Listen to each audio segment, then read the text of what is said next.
so you're working like this crazy like schedule, and then all of a sudden, when did the turning point happen? For like, Zen? What year was this? For Zen, you mean? Yeah. Okay. Yep. All right. So here's that story. Okay. All right. Let's hear it. So now you remember I would write these one-page synopses that I would hand in at Skyworld, right? Well, one of them was called Zen, and it was about an alien, but no artist spark to it. So Hershey gave me back that story, that little synopsis, right? Okay, I put it in a suitcase, as it actually turned out, and my wife and I moved to the state of Maine, okay, where we lived for about 5-6 years in the mid to late 1980s, right? So I was running my ad agency up there. By this time I had my own advertising agency, and one day I go to a new potential client, which is Cody's Old Fashioned Ice Cream. Now, in Yankee Magazine, which is like the arbiter of all things cool and important in New England, because you guys are in New England, Right. Yankee Magazine calls Cody's Ice Cream, quote unquote, the best damned ice cream in New England. Okay. This is Yankee Magazine. You know what that means, right? Yeah. So this was serious ice cream, right? All right. So I go to the office of the co-owner, Nancy Cody, and I see in her, and we're talking about maybe me doing all of her advertising, including television, which we did. And I see these pen and ink intricate drawings festooned around her office. And I say, hey, Nancy, who did those? They're really cool. She says, Steve, my son Dan did those. And I'll tell you what, Steve, if you utilize Dan as the artist on our newspaper and magazine ads, you can have the account. So not being stupid and loving his art anyway. So yes, Nancy, done deal. Okay. Okay. So I get the account. A few days later, I go and I meet Dan. He's upstairs in his house in the attic, airbrushing. The old-fashioned, the real airbrush, right? He's doing some artwork, wild-looking stuff. He was a big fan of Roger Dean's album covers, and that was all really phantasmagoric, hallucinatory, wild-looking stuff, right? So Dan and I were talking, and I mentioned to him, among other things, that I used to do comic books, and he says, "Comic books? I always wanted to work on a comic book."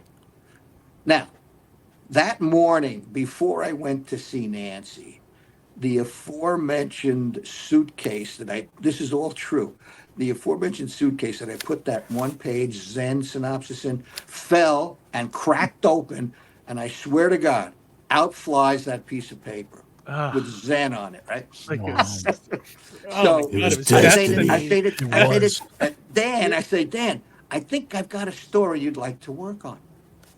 That is how Zen Intergalactic Ninja came to be. Wow.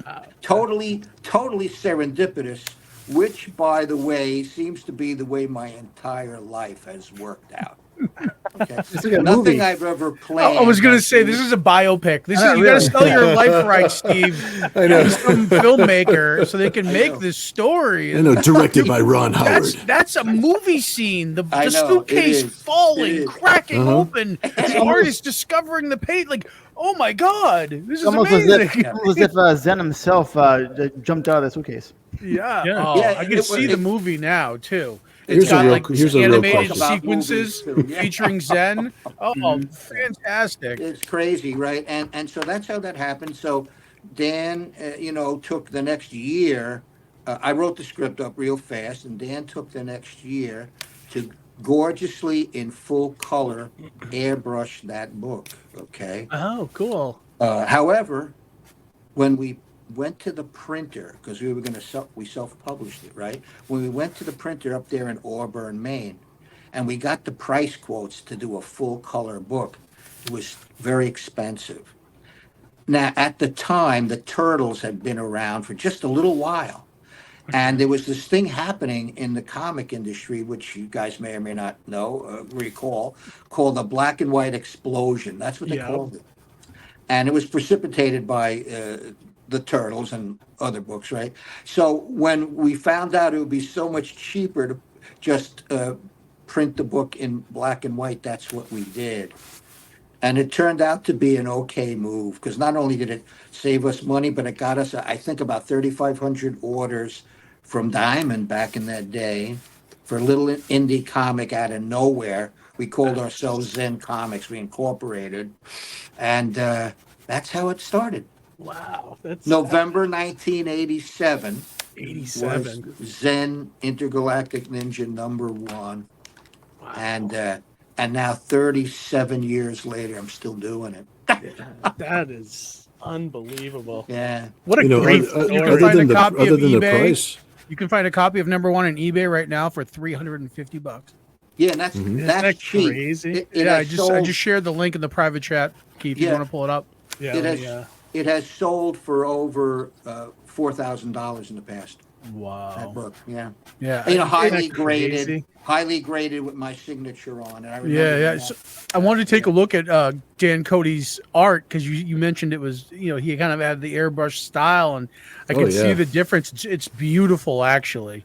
Mhm. Check it Oh, out. yeah, I'll look at that. cover. Yeah, Yeah, look at Yeah, that. that's the Amazing. class. That's a classic Zen, man. That's the classic. That's the deal. yeah. Wow. That's And Oh, look, there's it's a old signed school. one by you too. You and Dan. Yeah, That's cool. Look at that. it's a good deal, that issue, by the way. That's because there's probably a few others on there for a bit more, I think. Yeah, that's really cool. Yeah, that is awesome. I love seeing stuff like that too. Just like, Yeah. oh my god, really But good. years later, 10 years later, we published the commemorative edition of Zen #1, and that time we published it in full color. And our current publisher, which is First Comics, Yeah. did an anthology book called The Best of Zen, and in it too is the full color version of that book, which is still just iconic what Dan did.